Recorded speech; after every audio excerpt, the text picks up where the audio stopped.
family, Mystic Michaela, spiritual family. Welcome to Know Your Aura with Mystic Michaela today, talking about what might be getting in the way of you getting what you want. What subliminal and subconscious fears are keeping you from being successful or getting love or being financially stable? What are those little things? We're going to uncover them. But first, hey, Scotty. Hey, guys. But first, I have to say something. First. I mean, that sounds all great and good, the whole fear of success thing. I'm sure it's going to be wonderful. But we have a huge reveal coming up on this episode. We do. Very big. This is huge. If you're a fan of the podcast and you've listened to most of the episodes, then you're going to like this. Yeah. Otherwise, you'll be like, oh. Yeah. If this is your first time listening, just forget what I just said. And you're just going to be like, oh, that was kind of boring and dumb. That's awful. All right, well, come on. All right, well, anyway, first thing we should talk about, actually, we started a new show on Netflix. We did. It was my pick. It was. Yeah, and speaking of, fear of success, yeah, when you pick a Netflix show in this house or a new series, that's true. You better be sure that it's going to be a success. Yeah. Because if you pick a bad one, you're going to hear about it. Well, we established before we pick a show around here. Right. And we're usually, honestly, our little one's in bed, so it's like the three of us are watching, you, me, and Brianna. But like we say, okay, dad's pick, mom's pick, Bree's pick, and then like we establish that. And if it ends horribly, we're like, wow. Yeah. Wow, mom, that was your pick. And like then I have to be like, I'm sorry. Yeah. Like I think Bree picked Lock and Key. Oh, yeah. And it's coming out for Yeah. She had to apologize for that. Big, huge apology. And we've already told her we're not watching season 2. Yeah. What's the other one we watched? The Pogue Life. What's that one called again? Oh, Outer Banks. Outer Banks. I think we've all decided it was fine. That was okay. It's fine. Equal. Yeah. Squid Game was mine. It was your pick. Stranger Things was yours. That was mine. No, it was Bree's pick. Oh, that was Bree's. Yeah. Okay, so we'll give her credit for that one. Right. All right. Usually I keep my picks to myself and I watch them by myself. Right. And mine is the newest pick, is the Midnight Mass. Midnight Mass. That's my pick. Yeah. So that's going down as mine. So if that's we'll see if it's good or not. Yeah, we'll see. All right. So Squid Game. We have a couple. Spoiler alert. We have to say that. We're just going to tell you some of the games that they're playing. Yeah. But basically the idea is that, I don't know, they have to win there's games that they have to play. I don't want to kind of give it away here. The premise is there's a group of people coerced into playing 6 games, and the last one standing wins all this money. Yeah. And it's the most violent show I've seen in a while. So it's a very, very violent show. It's a Korean show. It's dubbed, which you get used to right away. It's kind of funny. And it was a very engaging show. We finished it. It was interesting, but it's not, like you said, for the empath. Yeah, this one's not for the empath. Although I handled it, and I am. But it was disturbing. Really disturbing. Yeah. I was disturbed. Like episode 4 or something, I just couldn't even handle it. Like, my problem is kids and animals. Personally, that's my personal empath with watching movies or shows issue. If kids or animals get hurt, I can't watch it. And it doesn't happen in this one. That doesn't happen in this one. So I was like, okay, I can handle it. Yeah. And actually, don't go into my closet. Why? Because there's a pink jumpsuit with a mask with a square on it. And that's going to be my Halloween costume. Whoa. Yeah. Okay. Trending. So in the show, they play 6 games. Mm-hmm. And basically, if you can get through all 6 games, you win. Yes. But I want to tell the audience here is that me and Mystic Michaela have also played 6 games throughout our years together. And we're going to go through those 6 games. Our 21 years together. Okay. So in the movie or the series, the limited series, they play red light, green light as their first game. Yes. We never played that together. But we did play Rummy. Oh my gosh. We were so crazy when we used to play Rummy. So we got to remember, this was before we were married. There was no such thing as phones like we have now. And TV we didn't have DVR. It's like back then, I feel so old. There was no DVR or anything. And we did not have a lot of money. Right. So it was really Rummy. Got us through many a hard time. We didn't even have a deck of cards, but we still played. You always had those.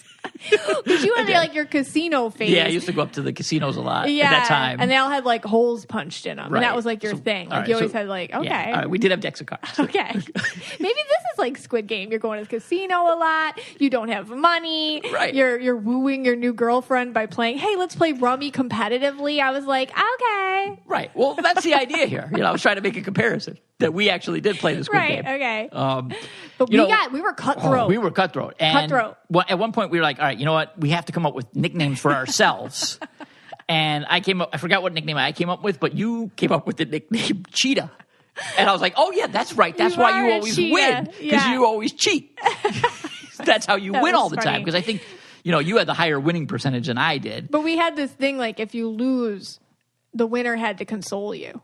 Okay. Like, remember, winner consoles the loser, which was like the worst part. Like, whoever lost, like the winner had to be like, "Oh, it's okay." Like it was, I don't know. All right, and I would say like if you're going to play Rummy, and I don't think anyone ever plays the game anymore. It's like outdated. Probably the best players I would say would be either greens for Rummy, the green aura or red aura. I don't know. Yeah, sure. Sure. Okay. So don't play Rummy against a green if you expect to win. All right. The second game. Yes. In the limited series was you had to cut out a shape out of like a cake. So they made like a cake, and then there was different shapes in it, like a triangle, a square, like a circle, cookie, an umbrella. Like a cookie. And then in order to win the game, you had to cut it out without breaking it. Without breaking it. Okay. We used to play. We didn't used to do that. We used to play Old Maid. I am the best at Old Maid. We still play Old Maid with the kids. Yeah, we do, yeah. Yeah, I am the best at it. You know I am. I'm never the Old Maid. Right. Around here, if you're Old Maid, I don't know, like nobody can handle it. No. There's just something about that, getting that card at the end. Yeah. We're all so competitive when we play. And when you or Bree lose, and we don't let Abby lose. That's Abby cannot lose Old Maid. It can't happen for her. She gets really upset. I've played Abby hundreds of times in Old Maid, and I've never won. She destroyed the card once. She did.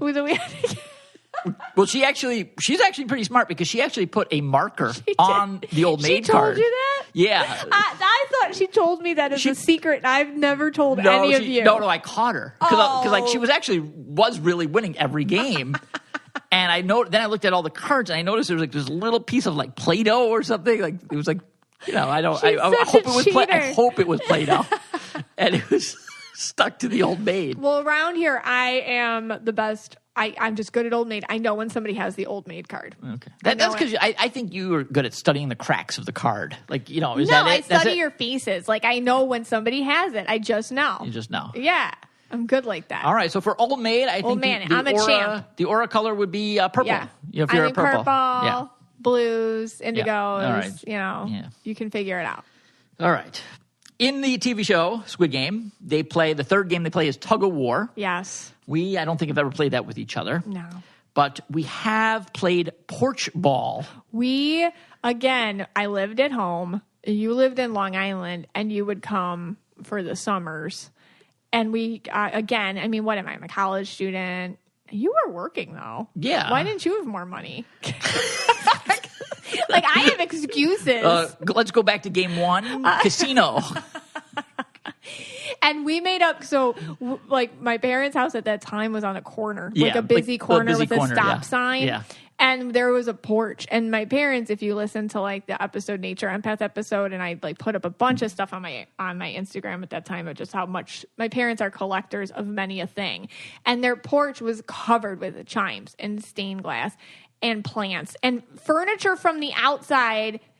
Yes. From the inside in the outside, like wood and things that you would never think about putting outside. Well, they did. Right. And we just called it Porch Ball. And we made up this huge, intricate, many ruled, like this was a serious, like this could have been like an Olympic sport. Yes. I mean, first of all, you'll never find Porch Ball anywhere else. No, we made this up.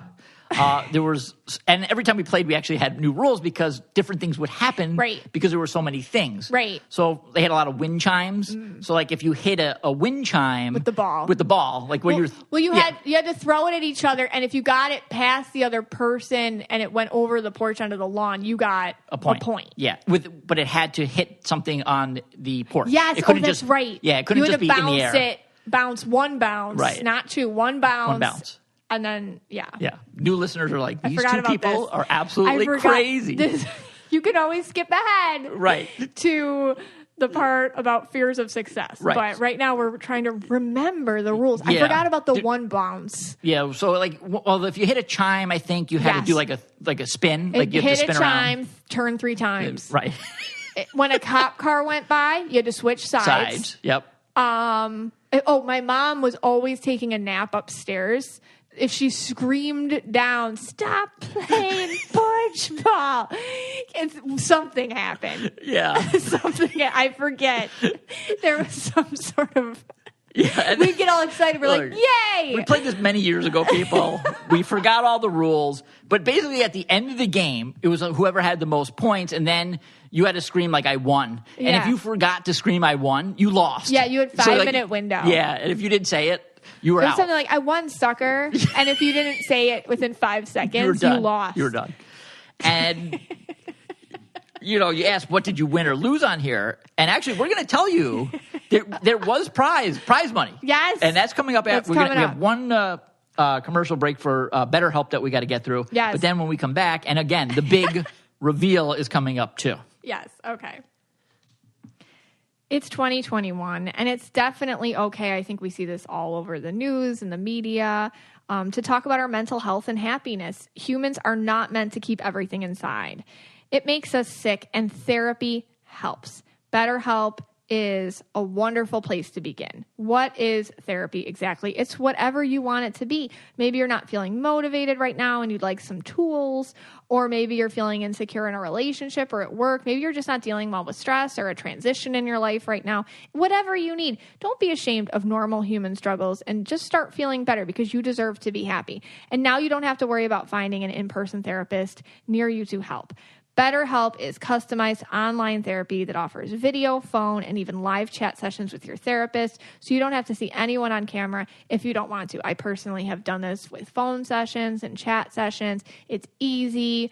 Yeah, the therapists are so lovely and professional. They genuinely care. If you need to switch a therapist, it's not a big deal. You just do it online and you can get a different therapist to find your right fit. No questions, no struggles. It's much more affordable than in-person therapy, and you can start communicating with your therapist in under 48 hours. So join the millions of people who are seeing what therapy is really about. See if it's for you, because you are your greatest asset. This podcast is sponsored by BetterHelp, and Know Your Aura listeners get 10% off their first month at BetterHelp.com/KYA. That's BetterHelp, HELP.com/KYA. So as we were saying, we would win some amazing cash prize when we would win these like epic games. Right, Scott? That is correct. So like if you won Rummy or Maid or Porch Ball, you would get money. Yeah. I mean, it's fake money at the time, and there was no, like, you didn't have to pay at that moment in time. Right. But it was a debt that you had accrued. Yeah. Accrued? Yeah. So I had this huge amount of money. It was like hypothetical money. We would bet with each other. So our fourth game in the TV show, it was marbles. They had to play marbles, and then they had like 10 marbles, and the first person to win all 10 marbles any way possible got them. Right. Won the game. For us, it was betting fake money. Yeah. So whoever had the highest amount, and then the person who was in the most debt was the loser. Right. And I was racking up all the money. Yeah, we bet like not $5, hypothetically. We were like 30 grand. Like, and then there was an actual, and I forget how much it got up to, but it was like millions I owed you. Yeah. In the hypothetical debt. Yes, at least in yen. You mean like won? Yeah. Oh, in Korea it's won. Yeah. Yeah. Yeah, won. Japan is yen. But then for some reason we got married and it just disappeared. Yeah. I mean, and I feel bad now because of all those games that I did win. All those games of Rummy. Every time, I was right on which direction we have to go. Oh, yeah. We would bet on everything. We bet on everything. Anything you could think of. Like anything you could think of, we'd be like, oh, if the waitress forgets this, you get this and I get this. Or like we would just, for anything in life. Yeah. To make it more interesting, we'd put on the debt. Yeah. Wow. Are you sure you just still don't? I think you do actually owe me money right now because like, you never paid that. I was the winner. You were, but you're such a braggart that I feel like you were so competitive and so braggy when you'd win. Like I feel like that was enough for you. You know, you got it. Yeah. And the thing is, actually I did. You know, sometimes because you could take the debt, like because you owed me a lot of money. Yeah. And you could actually apply it to things. Like what? Oh yeah. No. That's right. Because you would be like, hey, listen, I'll take this much off if like I don't know. You agree to watch this movie with me or something like fine. Yeah, right. You know, if you give me like, you know, a shoulder rub, you know, I'll take off like 50 yen. Wad. I don't remember that. I put it like, I don't remember you soliciting me for physical affection. I might have tried. And it just didn't work. Okay. All right, fine. All right. That was weak. That one was weak. All right. But so was the marbles game in that. I didn't like that game either in the show. That's why we matched those two up. Yeah, that was because like weak. marble, really, it was weak. That was searching. Yeah. Okay, what's our fifth game? Okay, the fifth game we used to play. Okay, first in the show it was the Bridge of Glass. So you had there was like two sheets of glass. One would break if you stepped on it, and one would be fine. Yep. And of course you wanted to step on the one that would be fine. We played Sneaky. Sneaky. Oh my god. Sneaky. So again, I was living at home. You were living in Long Island teaching.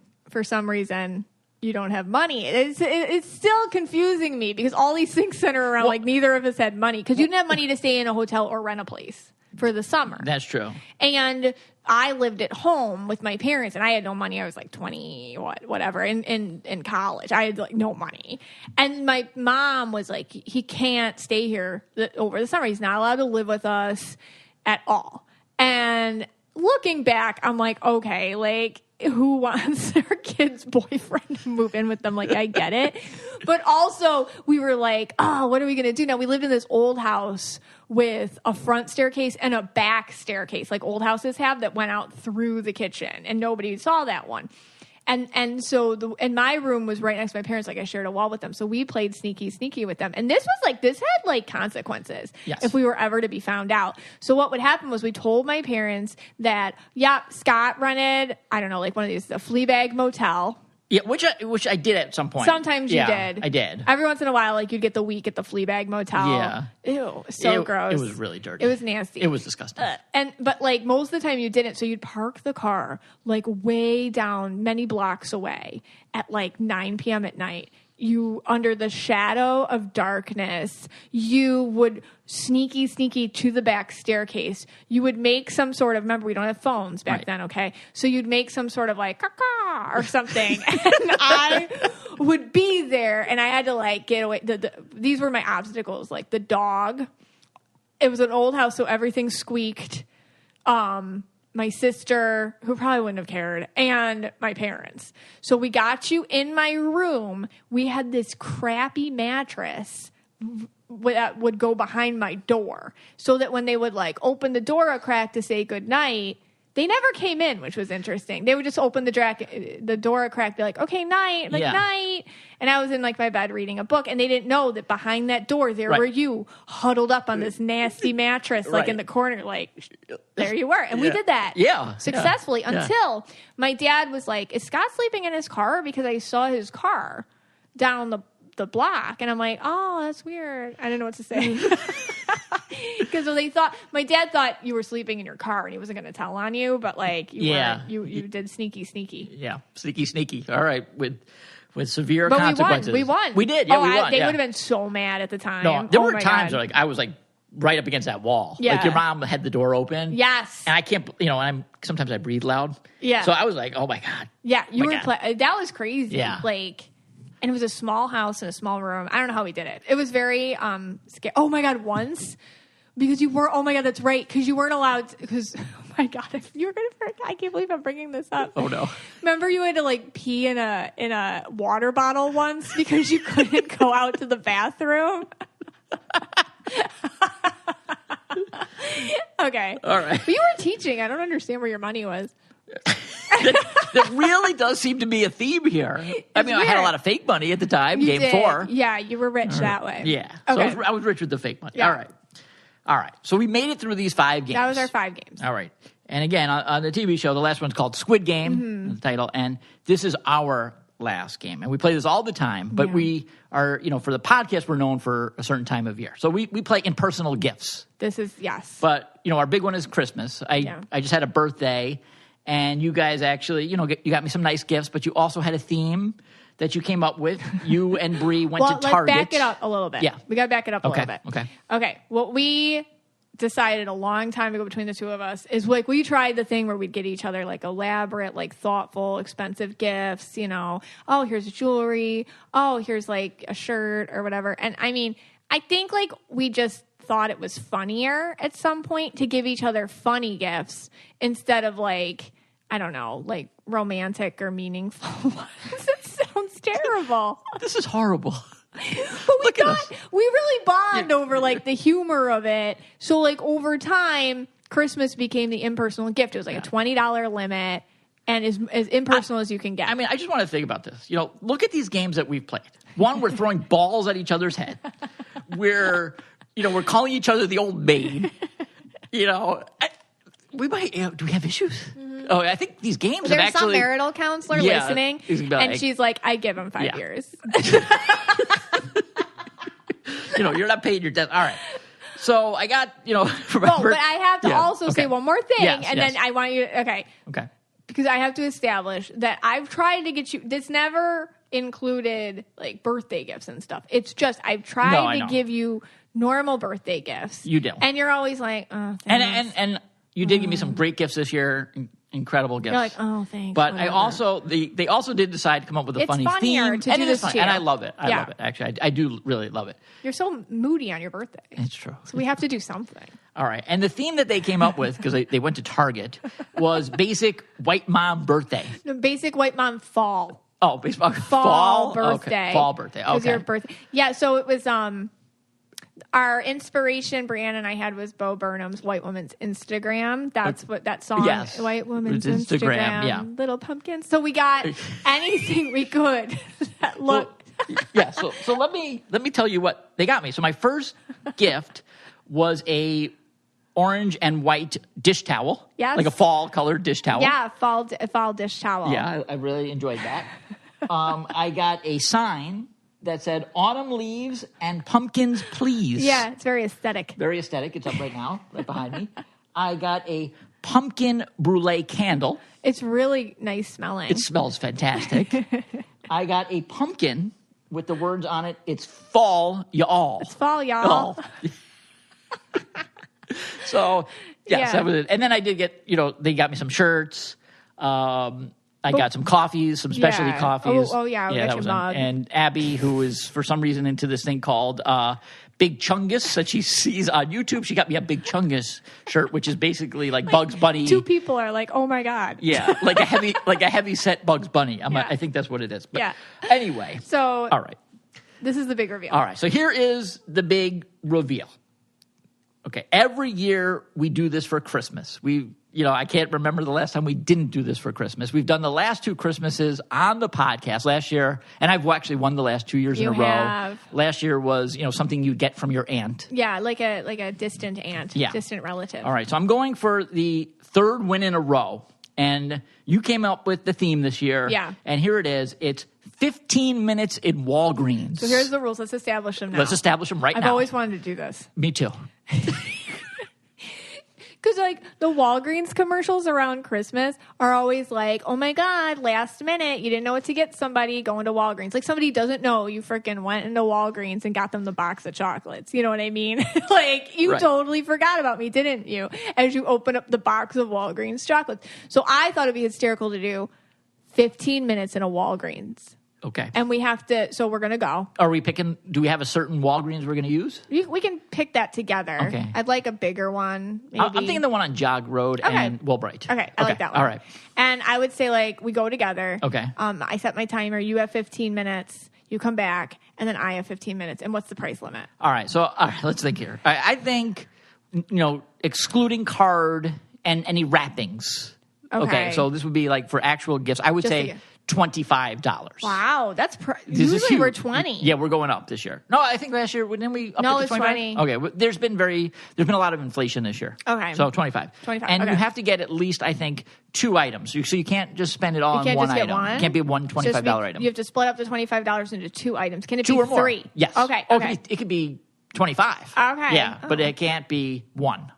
Does it have to be like a real gift or something funny? Like, do we have to try to make it look like you would if you were going to someone's house last minute and you forgot? No, I would say you do. I think you do. You think so? Yeah, because I don't want to get like 25 like lollipops for you or something. You know what I mean? Well, then you might not win. Yeah, but I think it's funnier under the premise like, okay, you're going to your boss's house, you completely forgot to get them a gift, you know, or you're meeting your girlfriend for lunch, you're like, oh crap, I didn't get her a gift. I know she's going to give me a gift. Right.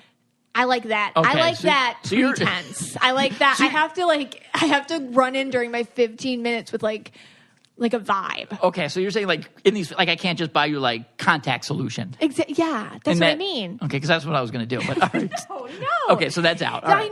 I knew I had to establish this because you'd be like, oh, Walgreens, it'd be funny to buy her like Band-Aids. Okay. No, like it has to be like you're trying to make it look like a real gift. Yeah. Okay. Could it be holiday themed?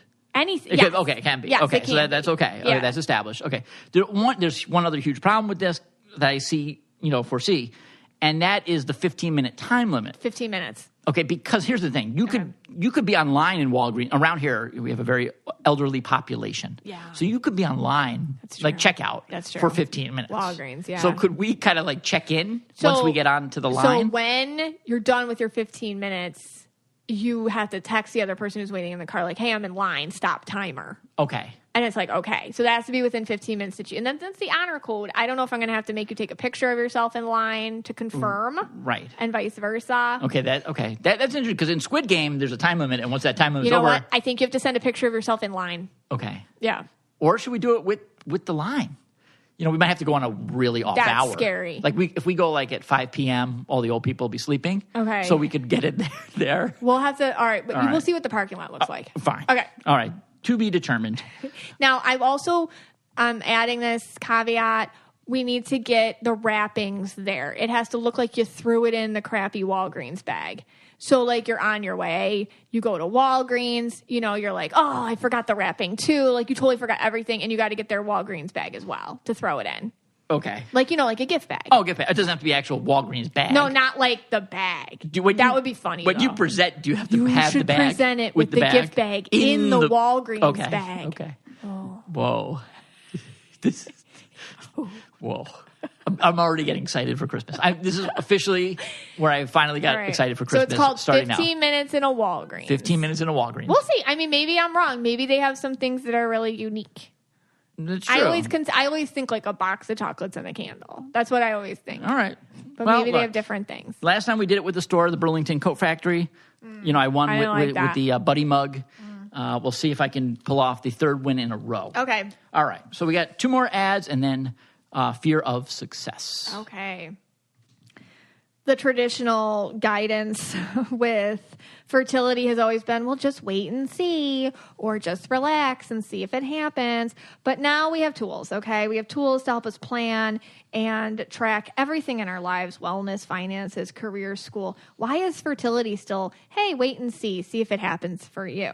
That's why Modern Fertility was created. And it's this easy and affordable way to test your fertility hormones at home with just a simple finger prick. Mail it in with a prepaid label and you'll get personalized results within 10 days. That's it.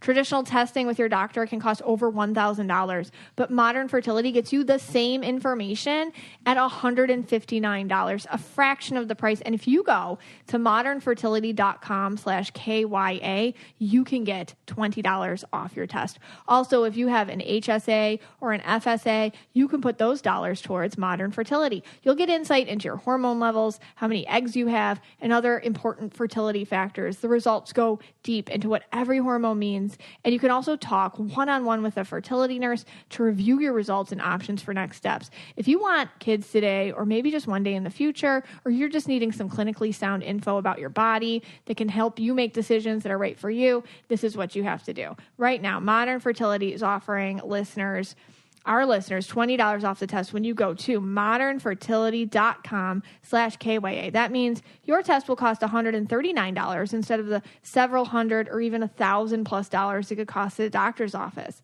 Get $20 off your fertility test when you go to modernfertility.com/KYA. That's modernfertility.com/KYA.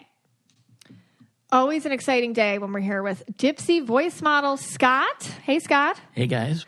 As you know, Dipsea turns you on, but you need somebody to help you turn you off. It does such a good job, and that's Scott's job. Right. You know, if you're listening to it and then you go out in public, you have to go out in public, or maybe someone comes to the door right away. Oh, my God. I mean, you get a package or something. What do you do? You just turn me on. You turn me on to turn you off. Exactly. Okay. Whoa. Okay. So, we all know the story of boy meets girl, but how about girl meets girl, or maybe boy meets girl, and they meet another girl? With Dipsea, the stories continue beyond that initial meetup. Come hear what happens behind closed doors.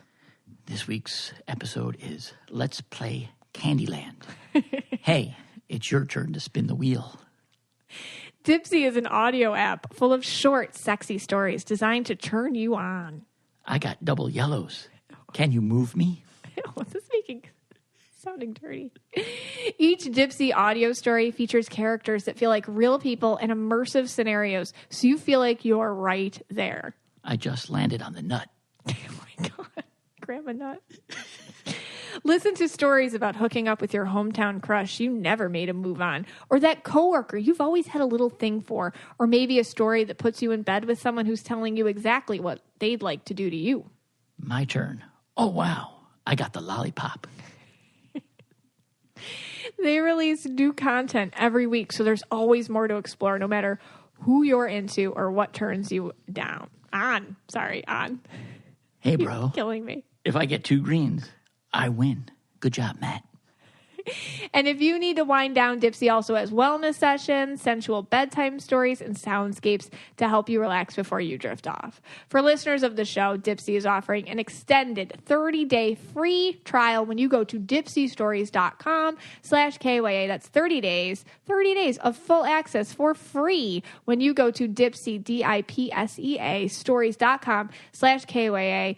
dipseastories.com/KYA. Totally worth it. It's a lot of fun alone or with a partner. Whatever works for you. Now, let's go talk about some things that can get in the way of you getting what you want. I don't claim to know everything. And this is one of those topics today that I myself am currently working on, currently evolving in and trying to help myself with.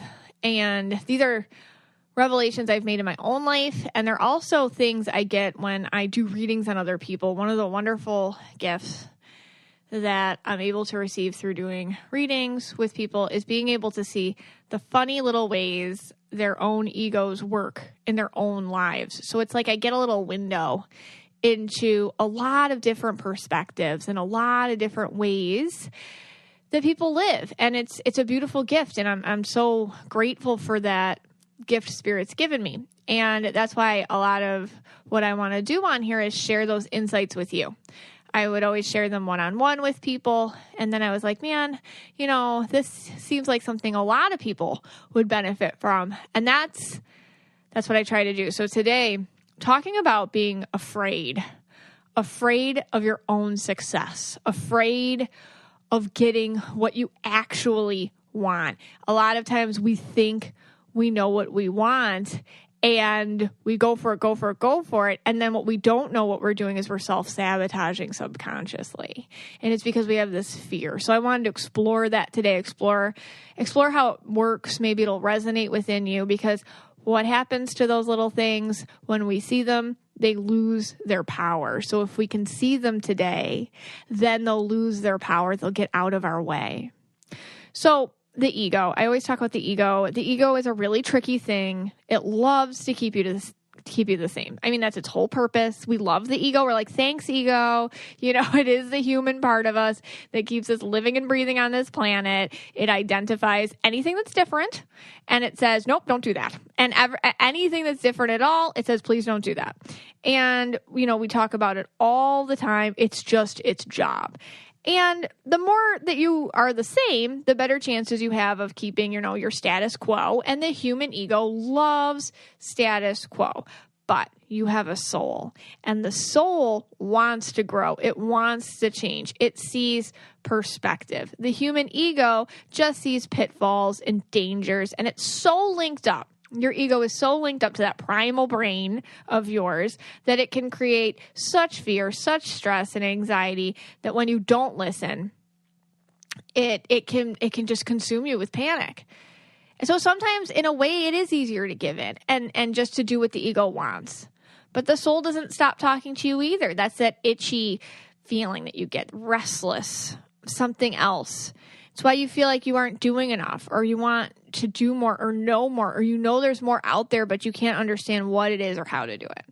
And that's truly our conflict. I would say, in my personal thoughts, our main conflict being here is that little fight, that big fight we have going on between the soul and the ego. It happens all the time, and it's a battle. It's a war. Your whole life it's going to be sometimes the ego wins and sometimes the soul wins. But the point is you got to fight the good fight.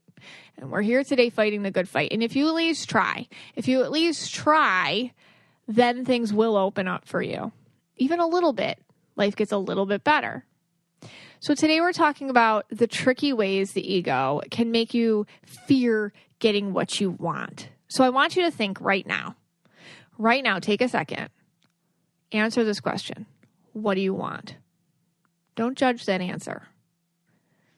If you don't have a thing that you want, I want you to think of a feeling that you want. What's the feeling you wish you had all the time? Is it love? Is it safety? Is it financial security? What is it? Is it peace? Is it freedom? If you can't think of anything right now, that's okay. Just hang tight. That's okay. Sometimes it's hard to unleash these things. So just sit with it. That's okay. And see if something comes to you while we talk about how you can see where getting what you want can be very scary and how the ego can try to get in your head about it. Like I said, this is what I've noticed in my own life and in the readings for the people that I do. The ego does try to keep you from getting what you want. So these are some ways, these are some common fears, some subconscious little points of entry. The ego will latch on to you to make getting what you want not desirable thing. Like on the surface, you're like, oh, I totally want to be in love. But then on the day-to-day, step-by-step little processes, your ego gets involved. Like, well, I want to choose where we're going to eat. And he looks like he's trying to make that choice. Oop, he's controlling. We're done. Like, it's funny. It's like how the ego gets in. You know what I mean?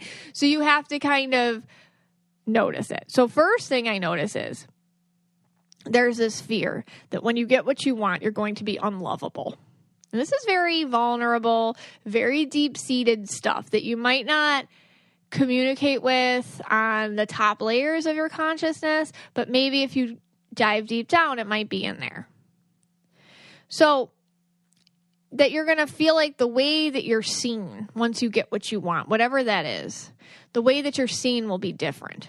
And there may be some sort of link towards the way that you're seen today as valuable for people around you. There may have been some sort of way that you were raised and that you've kind of perpetuated a life for yourself with friendships and relationships and work and opportunities and whatnot that reflect a role you were given early on in life. And part of getting what you want might include you changing that role. So it's possible that your ego is saying, oh, very subconsciously, if you are that one with, you're in the relationship and you're super happy, how's your best friend going to feel? Now you're going to be, seen as that girl in the relationship or that boy in the relationship. They're not going to, you're not going to be seen as favorably. Or if you have money, oh, now you're too good for us. What is that? Money's more important than friendship. Like, notice where it's sneaking in. Your worth used to be this and now it's that. There's a different way you are going to be helpful to people possibly than you used to be. So maybe you were always in a fixer role, and now, when you get what you want, you won't be able to do that as much. So you're going to have to find a different way that people find value in you. And this can be all very stressful, especially if that's a trigger for you from growing up. And some people can't go with you. Sometimes when you move through life situations and transitions, people will step out of your life, and you will have to, and some of you may have already gone through this, you've gotten something that you wanted and you've lost people because of it. And you do feel unlovable to them. And maybe that happened, because not everyone can go with you. And you have to wonder, am I putting my own growth away so that other people are feeling loved by me? And also the next question is, is it fair that I have to stay stuck for other people to love me? And then ask yourself, would I do that to the people in my life? If they got what they wanted, would I accept and acknowledge and support them in their growth and still love them, even if they changed in a way that was soul growth for them? All right, so you're afraid that you'll be unlovable is 1. 2, you're afraid you won't know what to do once you get the things that you think that you want. So, money, that job promotion, that house on a hill, okay? Maybe things creep in. Oh, I don't know how to take care of a pool. You want the pool, but I don't know how to take care of it.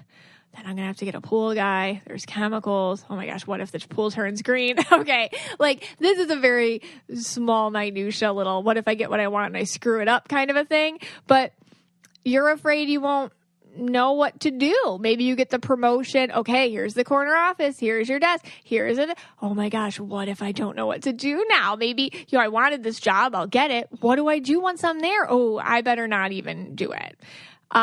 More responsibility comes with the things that you get. Different responsibilities come with the things that you get. Your perfectionism can get in the way. You have this idea of how it's supposed to be done. And that idea is this beautiful, shiny image of perfection. And then your ego comes in and starts comparing you. Oh my God, you're not like that person. That is super not you. Ooh, you don't do that. Ooh, what are you going to wear? What are you going to do?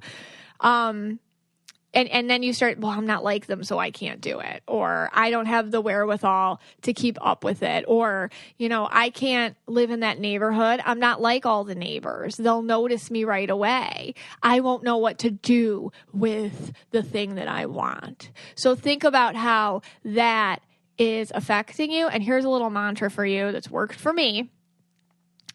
And it's just simply, when all those thoughts start getting into your head, you just say to them, I will know the exact next steps to take when the situation presents itself to me. That's it. I'll know when it happens. When it happens, I'll know. Not going to think about that now because I'm not there yet. But when I am there yet, the next steps will present themselves to me one at a time. Okay, the third thing I see with people is you think you'll be unsuccessful at keeping and maintaining success. Fear of failure, okay?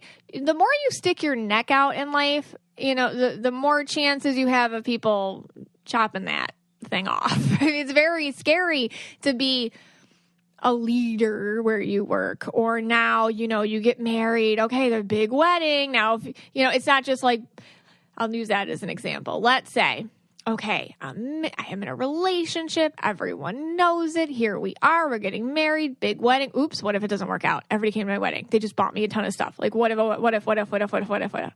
Yeah, the more you get, the higher you go, the bigger the fall is. That's true. The more people are aware of the leaps you take, the more people are watching you, fall. If that happens, that's true. Let's say, okay, I have a business. I'm making it bigger. What if my industry doesn't support my expansion? Okay. That's all possible. So there's a lot of fear that you won't be able to keep up or maintain any success that you get, that failure, and people are going to see it. They're going to see it. Another thing with this is once you get whatever you have, you got to keep it up. It's more work. It's more commitment. It's more obligation. Considering if this is like an issue with how you were raised, where there was a lot of expectation and perfectionism and just stress about maintaining things in your life, like relationships, for example, or, I don't know, stick your neck out type positions or anything really, there's this feeling of like, oh my gosh, that's so much work. I'm too exhausted. I won't have enough energy to keep up with all the things that are going to come with this opportunity. And then this other feeling like, what if you get what you want and now you don't want it anymore? Oh, I'm going to be stuck. I'm going to be trapped. I'm not going to be able to do anything about it. Here's the thing. This whole feeling like you'll be unsuccessful at keeping and maintaining something, when that's your ego creeping in and saying, why bother? And then they show you how all the pitfalls make it not even worth doing it. And the big thing is with this, and this is what Spirit ends up telling people a lot, is that you're never stuck in anything.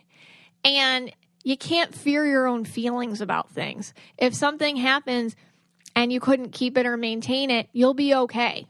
You're just facing your own judge and jury in your head about it. If you can understand that the only thing you're really scared of is your own self-talk, you'll be okay. Because honestly, everyone screws up, everyone fails, everyone falls. Nobody pays attention to you more than you pay attention to you. And if you like really see that, maybe you're just, all right, the news of the week, and then people move on, and you're like, okay, I'm just fearing my own feelings about this. Then you just, okay, well, that's not going anywhere. I'm not going to let it stop me. Got it. Okay, the fourth thing I see with people is, and this is kind of, I touched upon this in the first one, you're just afraid you're going to leave people behind. That people are going to see you as different or changed. Wow, you changed. You came from this neighborhood, now you're living in this neighborhood. Well, la-di-da, look at you, right? That's like a big thing when they step up financially. There's a lot of like, oh my gosh. It's like as if having money, and this is just coming from me, because this is kind of, what I've gone through in my life, like having money for whatever falls kind of like parallel to not being a good person or something, which I've been trying to fight in my life, is I've gone from not having a lot to feeling more comfortable in my life and feeling like okay, I'm okay. It's okay to make a living, like it's okay. It's okay for you to want more for your family and yourself and, move up a little in the world. That's okay. It doesn't mean you're like shallow or materialistic or anything like that. But yes, there will be people in your life that say that you are. That's true. You'll feel disloyal to people. You're going to feel just disloyal in general. Like all of a sudden, like you're in a relationship and your best girlfriend isn't, she's not going to like that or something. Or let's say you go to a different school than like where all your friends wanted you to go. Oh my gosh, they're going to think I'm disloyal, but maybe this opportunity is a better opportunity, better fit for you. And you hold yourself back from this like awesome, successful moment in your life to make sure that everybody else sees you as loyal and a good friend and good character in their eyes. The new people you meet don't always want to know that older version of you that you're more comfortable with. That's the other thing. Like, so when you kind of move ahead and you kind of meet new people and stuff like this, it's weird because And those of you that have gone through this, you have people that used to know you, from earlier in your life when you're kind of a different version of yourself. And then you have like kind of like a new wave of people. And it's kind of interesting if you can kind of timeline your life out a little bit, which is kind of a weird thing to do. You're like, okay, well, here's a middle school friend, and here's like a college friend, and here's like, I don't know, depending on how old you are. And here's like, I don't know, like, I was single in my 20s friend, and here's like, fellow mom friend, we're both moms. You can kind of like see that like that one friend from one part of your life and the friend, like they would talk about you as a person and be like, who the heck are you talking about? These are totally different people. People in your life kind of gather for the most part, like an idea about you. And so they don't usually include your evolution in that. Some people do. There are some people that are lifetime friends and they do, but a lot of people don't. So it can be hard to leave versions of you behind with those friendships. So like when you go visit an old friend, it's like, oh yeah, they're expecting you never do that. You're super bossy, or you're like, you know, they label you right away, or you're cheap, or you're this, like, what, and it's like, ooh, I've changed, you know, it's been a while, but they don't want to accept that about you. And your new friends, they wouldn't even understand the old version of you. So sometimes it's hard to even talk about that part of your life because they're like, you? So it's hard because I feel like when you're friends with people, you know, you want to feel connected. So you kind of want them to understand like how you are and how you've changed in the whole picture of you. And it's hard to leave people behind from your past because you don't want to like lose those pieces of you really. But at the same time, that's what has to happen. I hope that makes sense. But it can be a real fear thing because you can get stuck in other people's perceptions thinking they're reality. The reality is that when you're born, and moving forward, you're going to be 100 million different versions of yourself because you're a soul self and your soul evolves. And your identity, which I've talked about in other podcast episodes, changes with that. And it's okay. And people who get it, get it. They love your soul. They don't hold on to the details. They know you as an essence. And whatever your details are today, they accept them. Okay, the fifth thing why it might be harder to kind of embrace success in your life or like what you want, you don't feel smart enough. A lot of us feel like, oh gosh, everybody that does that's so much smarter than me, or they know better, or I don't know, people in love, oh, they're so much more sexier than me, or romantic, or thinner, or you don't feel like you're something enough to do whatever it is that you think you want. So whatever that thing you thought that you wanted, wonder, ooh, what's the thing that I don't think I'm enough of right now in order to get that? And then look at that thing, and then I want you to just squash it because like your ego made it up. It's not real. Like a lot of you women who I end up reading, you're like, oh, I got to lose 10 pounds before I date. It's like, actually you don't at all. Like you're totally fine. That's your ego keeping you from dating. That's all that is. Like whoever you meet won't care or notice or anything. I mean, do it because you want to, but don't make it the thing until, don't make it the hill you got to climb first. Like whatever. That's like not even associated with anything. So whatever you think is not enough about you, squash that. Notice what it is because that's a huge little tell, and then squash it.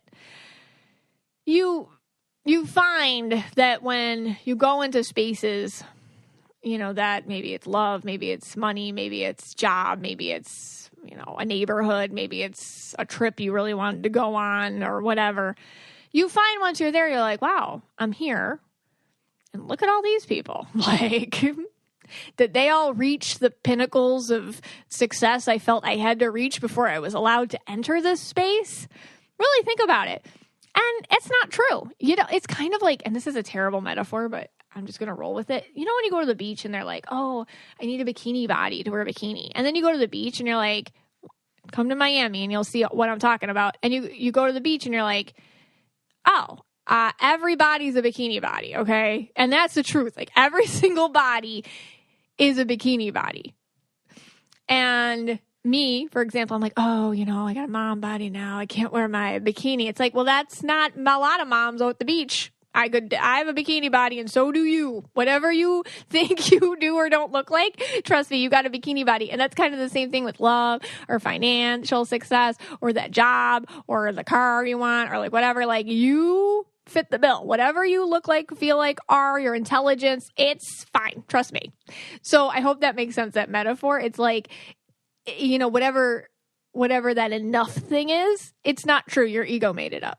Okay. Just right now, walk into that space because you're fine. No difference between you and them, except what happened is they squashed whatever issue that was in their ego that told them that they couldn't until. Next thing that can kind of keep people from the things that they want. You feel overwhelmed at what you're going to have to do or learn or be or whatever. So the thing is like, you'll see all the steps ahead of you and you don't feel like you'll have the time or energy or intelligence to follow them. So let's say you're in school and you're like, okay, I should really get my master's degree or who knows what, this is just an example. And you're like, God, I don't feel like going to school and I don't feel like doing this and I don't feel like doing that. And then I'm going to have to do this. And then I'm going to have to call this person. I don't even know how to do that. And then I have to do all these classes and all this time. My grandma always used to say, and this sticks with me, like things grandmas say that stick with you forever. The time's going to pass whether you do something with it or not. And the other thing she used to tell me is, once you learn something, nobody can take that away from you. And so anything that that you'll have to do or learn or the time you'll spend doing those things, it's never a waste. Even if you don't use it, it wasn't a waste because you'll use it for something else. So the time's going to pass anyways. Learn whatever you have to learn.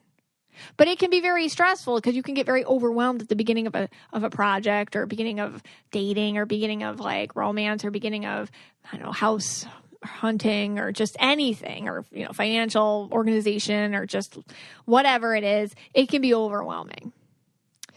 And along with the whole overwhelm things, you can be nervous. You just won't know what to do, that you'll look dumb, especially in a new job.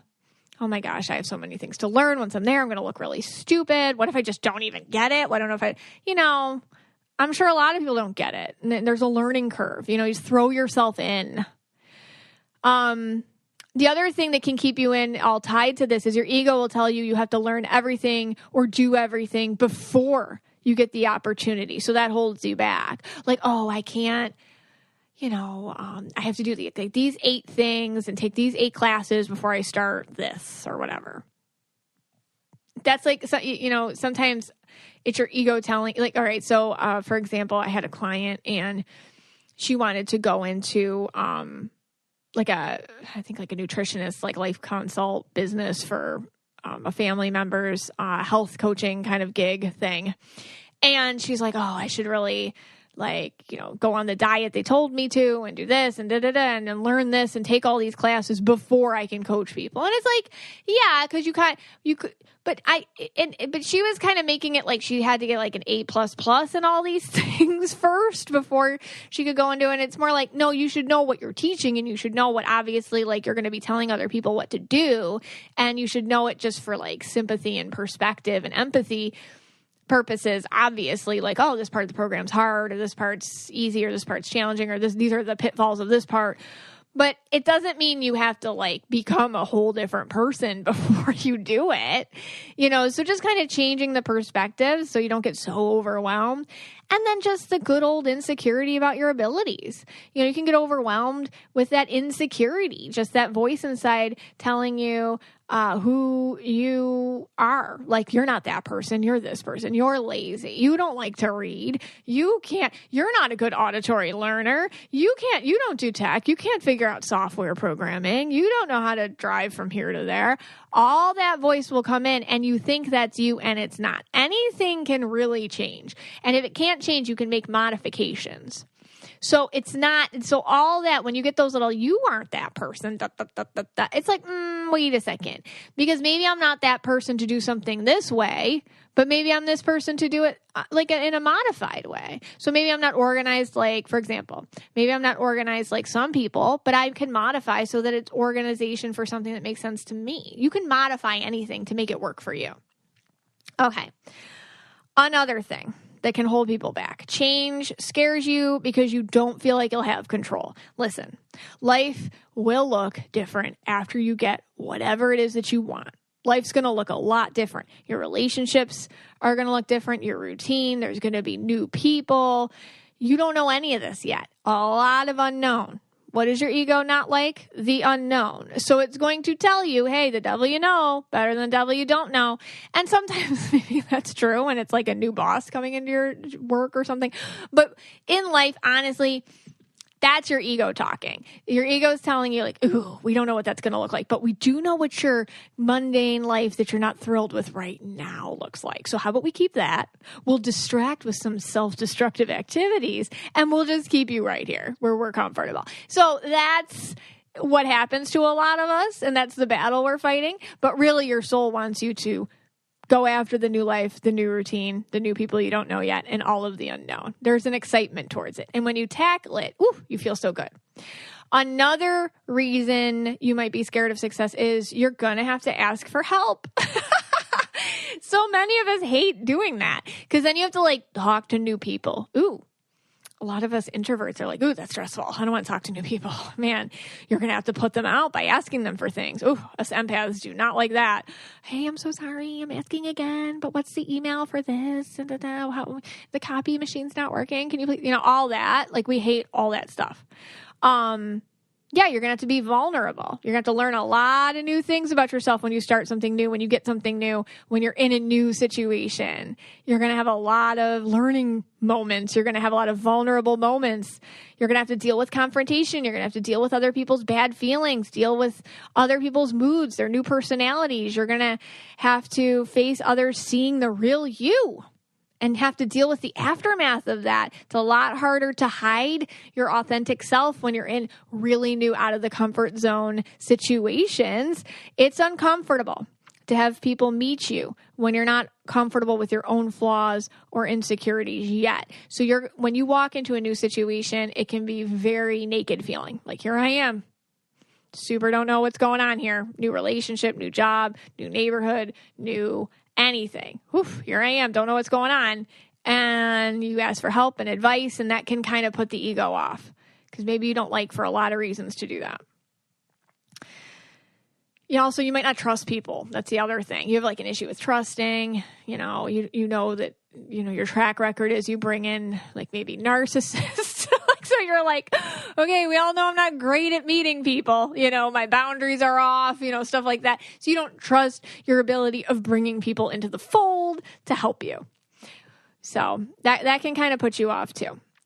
Another thing, you're used to things being taken away from you once you get them. Now, this is a real childhood thing. Maybe every time you got something, it was taken away. So the norm for you, the survival mechanism for you, is to just not want things in the first place. The norm is to get something and then have it vanish. So it's harder to get what you want and then watch it go away. So why don't I just won't get it anyways? Because like there's some sort of association with getting what you want, like love or money or freedom or peace of mind or stability or something to be excited about. And then the ball was dropped by somebody in your life who had more control over you at that time. And so there was this like very, very big agreement in you that's very possibly solidly formed where anytime there's an opportunity, you can all of a sudden, through your ego, get convinced you don't want it. And that's from childhood. So notice that. Because I notice a lot of you are real good at talking yourselves out of amazing things because there's this very subliminal, deep-seated subconscious fear that it's going to vanish once you get it. And that happened to you too many times as a kid. So your ego tried to protect you by making you just, okay, we're just not going to want things at all. So just like a lot of hesitation to getting what you want because saying goodbye is heartbreaking and it can remind you of the past. But you're in control now, okay? You're a big person. You can do it. You're stronger. You're safe. You can handle it. You know that if something doesn't work out, you're okay, and it's not the past anymore. And you also know that things can work out for you. And you also know that those are patterns from the past. That doesn't mean that that's a pattern now. Those are just patterns you focus on more. Start focusing. This is my solution to this one. Start focusing on the things that do work out. If you have to think about the tiniest things at first, do that. This is such a sad example, but I'm going to give it to you. So a lot of this one is my own thing. Like I'm just used to things being taken away, so I just don't want things. So I'm just used to like a lot of like struggle with anything. And I feel like this would always happen. It's like a joke, like even with my husband and I, it's like a joke. Like, oh, of course that happened to you. Like that, the struggle or something like, and then this happened, and then this happened. So I remember very clearly I was at the doctor's office. God, I don't even know if you care about this, but this is just like such a tiny example that I need to give it to you so you can do tiny examples in your own life. I was at the doctor's office, and I had to get blood work from another place transferred to them. And I was anemic, so that was like the whole issue. I was anemic at the time. And so if you've been anemic, it's like the most annoying thing to have. And I was like really anemic, so I was like super tired all the time. Anyways, so I needed this blood work transferred. And all of a sudden, like, and I knew this was going to, I just knew it. Like, oh, they're going to have a hard time finding it. The fax machine won't work. The Wi-Fi's down. The computer's not working. So all that stuff starts happening between the two offices, and I'm in the doctor's office waiting for the blood work to come over so my doctor can talk to me for my thing. And I had called a week before for this to get done. And of course I come in and they're like, no, we don't have any of that. And I'm like, they said they sent it. No, they never sent it. So like, so these two offices are trying to talk to each other. And I'm just sitting there like, oh my God, I need this blood work, or else this appointment was for nothing. And I don't know when I can come back, and I'm super anemic, and I just need like somebody to help me. And I sit there and I'm like, wait a second. This is not my job. This is their job. This is going to work out. And I release myself from struggle. I'm used to struggle. I'm used to things not working out for me. But you know what? I'm going to release myself from it. Literally 2 minutes later, some nice office girl is like, oh, we got it. Come back in the office. Let's go. Let's talk to the doctor. And I swear, I try to do this all the time now for anything. Like I just assume it'll work out. It'll work out, not my job. And I just like picture it floating out into the universe. And you can do that too. Things can work out for you. Not everything's a flippin' struggle. But you got to focus on things working out, not on all the stuff behind the scenes that probably won't work out. I hope that made sense. It was kind of a longer story, but I wanted to give you some sort of like silly example in my own life. And then now I really try to focus on things that work out. Even if it's so simple as like, oh my gosh, I redeemed my points for this, I don't know, free coffee at Starbucks. It worked out. I really try to like focus on it. Like, isn't that great? It worked out. As silly as that is, it's helped me a lot in the bigger things. Last one. Failing is more natural to you than success. I'm laughing because it hits close to home. Okay, so maybe you just don't know how to succeed. Like it never happened. And you're like used to failing. You're kind of good at it. You're used to the date not working out. You're used to getting the no from the job. You're used to the struggle happening in your life or whatever. And success is this thing that like, I don't know how to do success, but man, I can do failure. I totally know how to do failure. But here's the thing. It's okay to not know how to do success. You don't have to know how to do success. You just have to get ready and sit in it and be flexible for it. Like, honestly, it's easier to prepare for some of us. And some of you will be like, really? That's sad. But for some of us, I know you get this. It's easier to prepare for disappointment than for success because you have more experience at disappointment. This is like me, but I got over it. Because when you've lived a life where you've been disappointed a lot, it's something that you're familiar at. You're kind of good at it. Like you have your after disappointment routine, I got my ice cream, then I go out with my girlfriends and then I sit and wallow for a few days and I'm good. I'm fine. I'm totally good. Like that. So it works for you. You know how to deal with it. Success, forget it. I have no idea how to deal with that. Now what do I do? What do people expect of me? Who do I have to be? Who hates me? Who loves me? Who am I? All the stuff from all the previous things I was talking about can all start hitting in. I'm not smart enough. I don't know what to do. Who am I now? Who did I leave behind? So kind of understanding like, oh, wait a second. I'm going to let that go.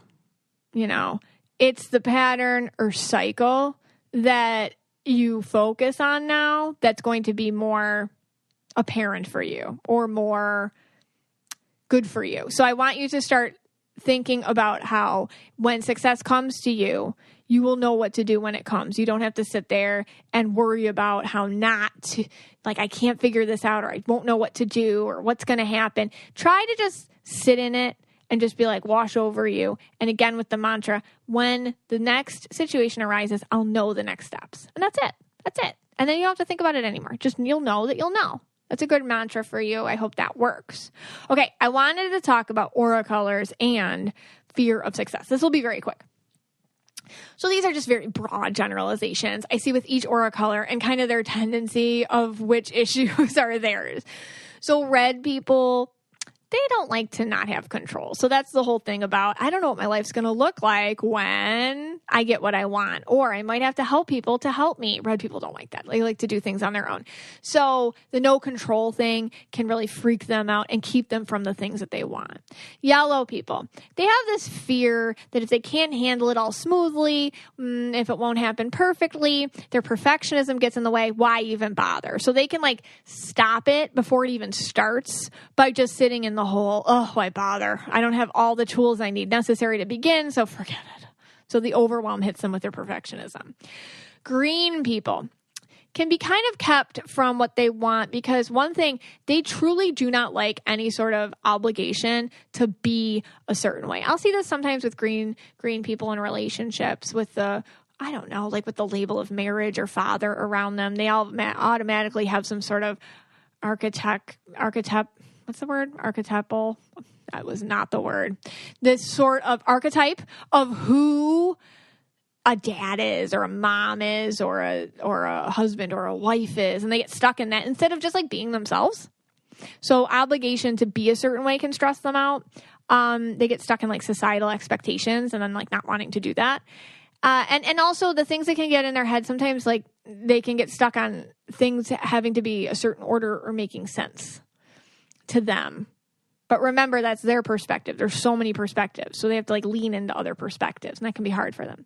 Blue people get nervous that they're going to let others down when they get what they want, that they won't be able to make everyone happy. And therefore, their whole purpose of life will be like evaporated. Indigo people, kind of like the blues also, they don't like that much attention. So if there's like a lot of attention on them, like, oh, you get the job. Now you're the main squeeze. Everyone sees you. Or in the family, like, ooh, you're in love. We're all going to ask you questions. If you break up, it's going to be the talk of the town. You know, like the energy can overwhelm them. So they're just like, let me just stay invisible because that's easier. Purple people, very overwhelmed. They can get super overwhelmed. They can get very anxiety ridden. They're like, oh my God, I'm going to fail. I'm going to blow it all up. You know, that kind of like the focus on the struggle. Like everything happens to me. What is this? Of course this happened to me. If anything's going to happen, it's going to happen to me. Like that kind of energy. Also, they don't always like the structure. Like, ooh, that job comes with a lot of structure. I have to be there at a certain time. I got to be a certain type of, you know, role model, or I have to be, you know, they get worried that things are going to get linear and boring for them. So they can kind of purple bomb success moments a little bit. Turquoise people, just because they're so used to kind of like absorbing into other people's stuff, I feel like they can get sometimes nervous about coming up with their own identity. They get nervous about being called out or being, you know, more personally responsible for the success they're obtaining in life. So kind of the more standout, hey, we're noticing you. Hey, what's next? Hey, innovate. Hey, create. Hey, tell us how you did it. That can kind of make them a little bit like, ooh, I have to like step out of other people's stuff and speak from my own voice. And then that can make them a little bit nervous for the things that they want to happen. And pink people, I often feel like they are nervous about success because they know people are going to manipulate and control them, that they can't be their own person, that they can't have anything on their own, that they have to get them secondarily from other people, that they have to lean on other people who take advantage of them and try to get scraps from them. So sometimes they can try to just stay in their own lane and avoid opportunities where it might put them in contact with people who are very oppressive. So I hope this helped. I hope this helped uncover places where perhaps you are feeling a little fearful of getting the things that you want. And now that they're exposed and seen, they can't hide, which means they're going to get out of the way. Hey, Scotty. Hey, guys. All right. What do you think? All right. So after listening to that, I think we kind of answer the question of why I had no money back then. You know, I just was probably really scared of my own success. You know, there's things that, you know, I do, such as, you know, I don't like to give up control to other people.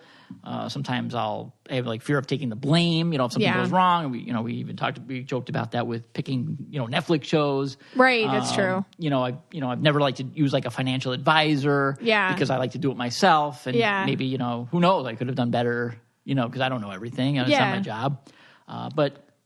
So that makes a lot of sense what you were talking about.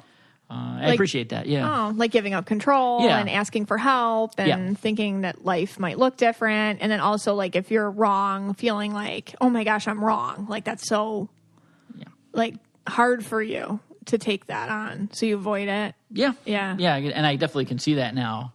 I mean, I think I saw it a little bit, but now I really understand it. So I appreciate that. All right, good. Thank you. Oh, yeah. You're welcome. But you know what you're good at? You are good at you don't care what people think. Yes. That part's good. I mean, I don't have that, but you do. Yeah, and that actually is really brought me a lot of success in some ways because I don't really have like that fear of rejection. So, I do a lot of reaching out on your behalf. I am kind of like your manager, your PR person all in one. Yeah. And, the worst for me is if someone doesn't answer me. Like if I send someone an email, I don't have a problem if they say no or whatever. But I don't like when they don't write back. Like when they ghost you. That bugs me more than hey, look, if it's not for you, it's not for you. I can take it. So I don't have that fear of rejection type thing. Yeah. So I think that actually helps me. You and I talked about this the other day, like when we were getting a bagel, because you remember? Because this was just yesterday. Because you were like, oh. You just randomly were like, Megan, I'm so proud of you. And I'm like, oh, why? And you're like, you do all these scary things. And it's like, and I thought about it. It's like, it's true. I do. Like this is scary, or like public speaking's very scary for me, or doing anything like where a lot of people are looking at me is very scary. But you know what I learned? I learned just to live with the fear. Like the fear isn't something that is going away. So I'm just like, okay, cool. It's you again. And I learned the difference between like good fear and bad fear. But the thing is your ego makes it feel the same. So that was like a big thing for me. Like, you know what? I am scared to walk up on here and talk to a bunch of people, but it's okay. I'm not going to die. I'm just going to I'm going to do it anyways. So, I mean, yeah. And then like with you, like I'm really proud of you because you actually look for rejection as learning opportunities. So when somebody says no or do it this way or do it that way, you're like, let me look into that. And you found ways instead of getting angry or whatever, you're like, let me just learn more about how to do it a different way or an opportunity to I guess, gain different perspective. So we've been trying, but man, it's a journey. Yeah. It's a journey. That is so true. No, it's not easy. I think, and then if I really thought about it, I get so overwhelmed, like about all the stuff I don't know, and I'd have to, oh my gosh, I can't even. So I try not to. Yeah. I have and also I can throw it out of my mind. So that's the other thing that I'm really good at. So like if it did, like even let's say they did reject me, I get all mad, I get all red about it. And I go, I go on a little rant, and then it's like the next day it's over for me. Yeah, then you forget it. I don't keep it. I don't keep the baggage. Well, your big thing is on to the next. On to the next. That's your saying around here. Yeah, and that's actually when we do success too. So that works actually both ways. Neutral. So, yeah, when we get if we do something really well and or do something great, 10 minutes after it's over, I'm like, all right. Let's celebrate it, and first you got to celebrate it. You have to celebrate Definitely celebrate it. Yeah, celebrate it and learn from it. And then learn from it, and then on to the next. Yeah. So you learn way more from the things that don't work out than the things that do. Yeah. I'll say that much. And that's actually, we do have to work on that a little bit. The celebrating. I know. Because sometimes we don't celebrate it enough. And because celebrating for me is sometimes just like a nap. I know. I'm like, oh, yay, a nap. Yeah. So excited. Like our celebrations aren't that big. I just don't. We probably should. Well, I don't. That's another thing. Like that could be a whole other episode. What's a real celebration for you? Right. Like some people, they're like, okay, all expenses paid trip to this. Like that sounds great, but also like a nap sounds great. I don't know, Yeah. I mean, I'd love to explore that. Like, how do you celebrate in a way that's authentic to you? Right. Like we just got a book deal from Simon & Schuster. Hey, let's go to Chick-fil-A. I think we did that. I think we did. Like most people be like Ruth Chris Steakhouse or something. I don't know. I know. But we're just like, hey. Yeah. I'm going to get the 12 piece instead of the 8 count. Yeah. I'm getting that extra large. I love their lemonade. I'm going to get the big lemonade. Yeah.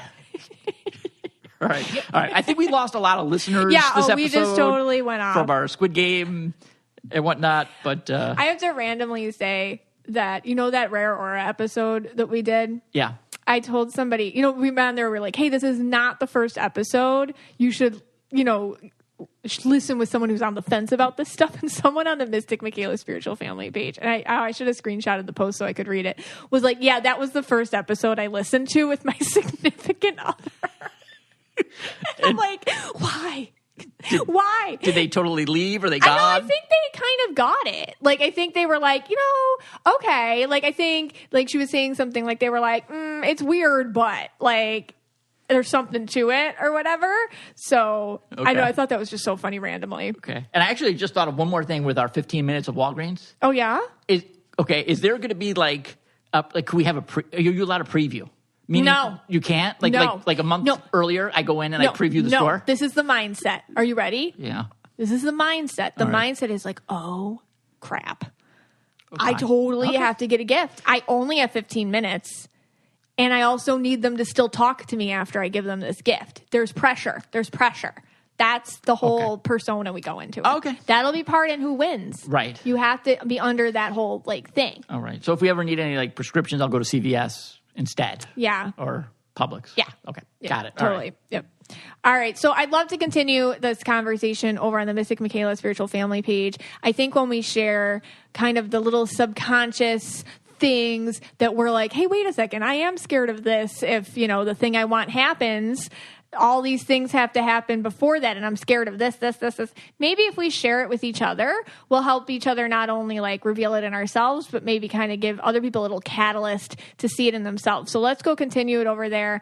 And I'd love to hear what you all have to say. This podcast is for you and about you. And I'm sending you all my love today. A big hug. I hope you all feel it. Take care. If you want to be the most interesting person at the cocktail party, well, hop on over and listen to the Brain Candy podcast. Our award-winning content will have you laughing while you're learning. We read all the best articles, books, and studies and keep up with new TV shows, documentaries, and pop culture. And then we cram it all into 2 shows a week. Conspiracy theories, cannibal rabbits, unsolved mysteries, the history of the Walkman. There's something for everyone. The Brain Candy podcast. Find our link in the show notes. Or simply search for the Brain Candy podcast on your podcast app.